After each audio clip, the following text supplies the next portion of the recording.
डरपोक सास बहू। जिगर और बलराज अपने अपने ऑफिस के लिए निकल जाते हैं, जिसके बाद तानिया और उसकी सास घर के काम में बिजी हो जाती हैं। तभी रसोई में से तानिया के चिल्लाने की आवाज आती है।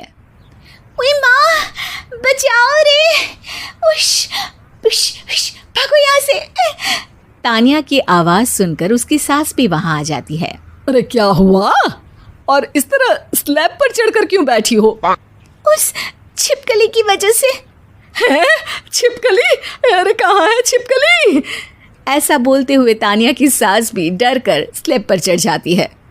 अरे जब इन छिपकलियों को घूमने के लिए हमने दीवार और छत दी है, फिर ये हमारे घूमने की जगह पर क्यों उतर आती है?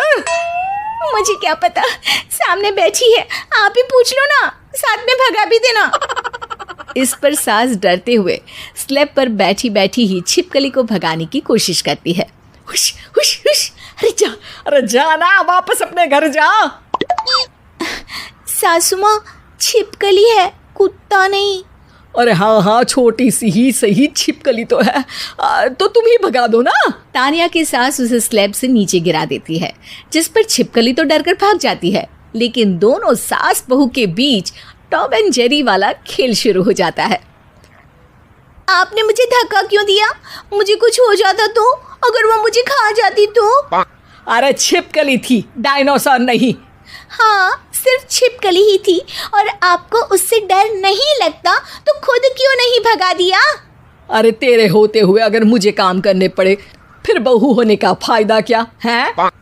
इसी तरह सुबह से शाम हो जाती है। जिगर और बलराज भी ऑफिस से घर वापस आ जाते हैं, लेकिन सास बहू की तू मैं खत्म नहीं होती। आज इस सभा का मुद्दा क्या है? मम्मी ने मुझे छिपकली के सामने फेंक दिया। अरे वाह मेरे डरपोक, मुझ पर 30 साल से शेरनी जैसे हुक्म चला रही हो और एक छिपकली से डर गई। इस पर दोनों बाप बेटे हंसने लगते हैं, जिसे देखकर सास बहू एक दूसरे की शक्ल देखते हुए अब अपनी लड़ाई भूलकर उनसे लड़ना शुरू कर देती हैं।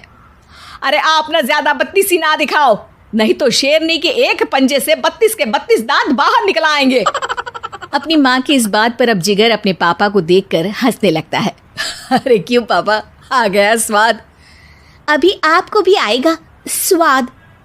इस पर घर में सास बहू ड्रामा बंद होकर पति पत्नी नौटंकी शुरू हो जाती है, जिस पर तानिया से कहा सुनी के बीच जिगर अचानक चिल्लाते हुए कहने लगता है। कॉकरोच, इतना बड़ा कॉकरोच, हे भगवान, अब हमें इससे कौन बचाएगा?